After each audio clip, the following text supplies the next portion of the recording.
उनके बारे में हमें आज पढ़ना है। ठीक है, उनके स्ट्रक्चर के बारे में पढ़ना है, कौन कौन से भाग होते हैं, और जो एनसीईआरटी ने दिया है वो सारी चीजें क्लियर होंगी इसमें। उसके साथ साथ जो आपके उत्तर प्रदेश सरकार ने जो आपका 70% ऑफ करने के बाद सिलेबस जो दिया है, उस हिसाब से जहां से स्टार्ट हो रहा है, जो उन्होंने कट किया है, जो उन्होंने पढ़ाने के लिए बोला है, वो चीज आपको पढ़ाई जाएगी।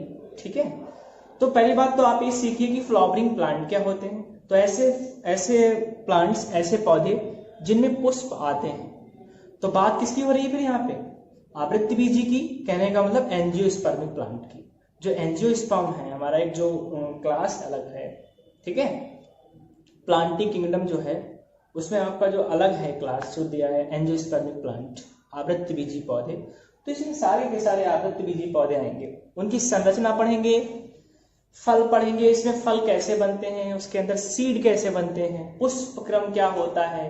ठीक है, 2 फैमिली भी दी हैं आपकी एनसीईआरटी में, तो हम वो दोनों फैमिली भी पढ़ेंगे। इसमें वैसे 4 फैमिली हैं इंपॉर्टेंट आपके लिए, इसमें एनसीईआरटी में 3 है, लेकिन जो उत्तर प्रदेश सरकार ने हमारा 30% कट करने के बाद सिलेबस दिया है, तो हमें 2 फैमिली पढ़ने के लिए बोली गई। ठीक है, उसके बाद में इसके अलावा इसमें जड़तना पत्ती है, तो जड़तना पत्ती हम इस वाले में नहीं पढ़ेंगे, क्योंकि जड़तना पत्ती अभी मैं आपको अलग से वीडियो बना के उसका दूंगा। बहरहाल हमारे सिलेबस में नहीं है जड़तना पत्ती। ठीक है, हमारे सिलेबस में स्टार्ट होता है पुष्प क्रम से। क्या है हमारे सिलेबस में स्टार्ट? पुष्प क्रम।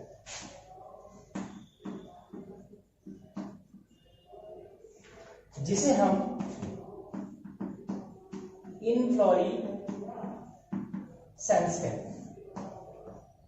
ठीक है, अब आप बस समझते रहिए, नोट्स आपको मिल जाएंगे। अगर एक बार सुनेंगे ध्यान से तो मैं आपसे वादा करता हूं कि आपको चीजें समझ में आएंगी। आपको सुनना है सिर्फ मेरी बात को कि मैं आपसे कहना क्या चाह रहा हूं, हमारी एनसीईआरटी हमसे क्या पूछना चाह रही है, क्या बता रही है, वो हमको वो चीज हमें सीखनी है। ठीक है, अगर हम लोग देखें इसमें तो क्या हो सकता है हमारा इनफ्लोरेसेंस।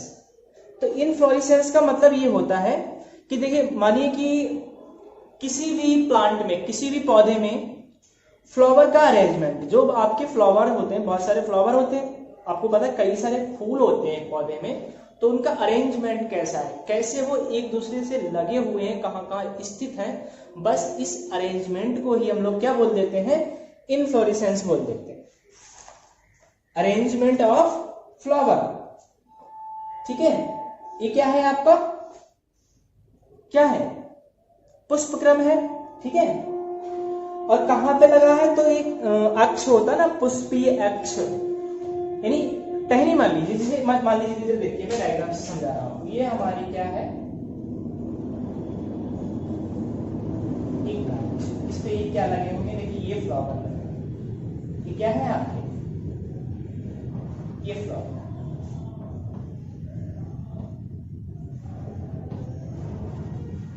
तो इन फ्लावर्स का अरेंजमेंट क्या कहलाता है? इनफ्लोरेसेंस या पुष्प क्रम कहलाता है। बात समझ में आई इतनी? और आपको ये बताऊं मैं, ठीक है, कि जो आपकी एपिकल मेरिस्टेम होती हैं, शीर्षस्थ विभज्योतकीय ऊतक होते हैं, वही आपके कहां, किसमें परिवर्तित हो जाते हैं?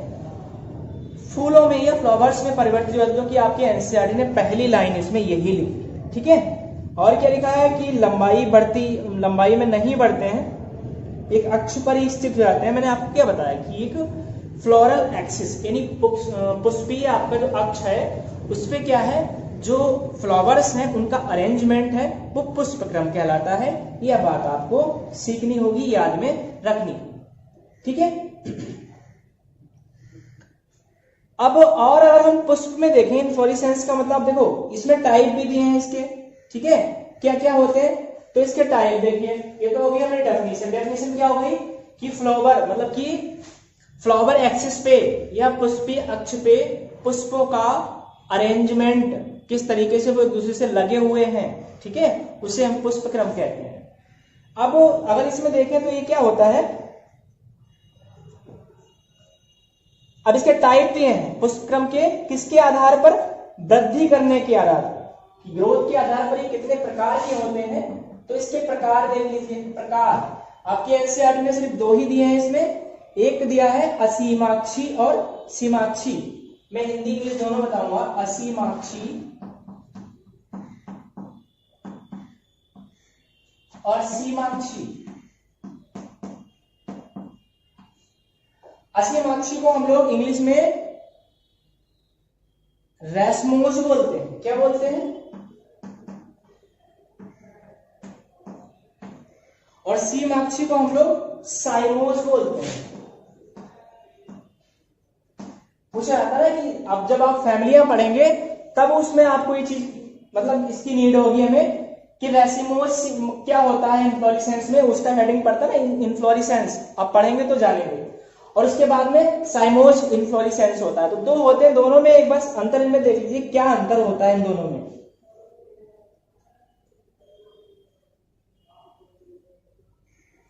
देखो रैसिमोज में क्या होता है, ध्यान से समझिए इसको। रैसिमोज या असीमाक्ष में क्या होता है? असीमाक्ष में क्या होता है, जो हमारी ग्रोथ वाली जो स्टेप होती है, जो एक्सिस होती है, मान लीजिए हमारा ये एक्सिस है, ये पूरी ये अक्ष है ग्रोथ वाला, तो इसमें क्या होता है, इसमें वृद्धि नहीं रुकती है, निरंतर क्या होता है, वृद्धि होती रहती है। देखिए आप समझने की कोशिश करिए इसको। मैं आपको ये बता रहा हूं कि असीमाक्ष क्या होता है। असीमाक्ष का मतलब जिसकी कोई सीमा ना हो। असीमाक्ष का मतलब क्या है कि असीम अक्ष, कोई अक्ष की कोई सीमा नहीं है, अर्थात ये जो पार्ट है वो निरंतर क्या करेगा, और भी वृद्धि करता रहेगा इस तरीके से। और क्या करता रहेगा, ये वृद्धि करता रहेगा। कहने का मतलब जो आपका पुष्प अक्ष है वो निरंतर अपनी क्या करती है, कंटिन्यूसली क्या करती है, वृद्धि करती रहती है, ग्रोथ करती रहती है।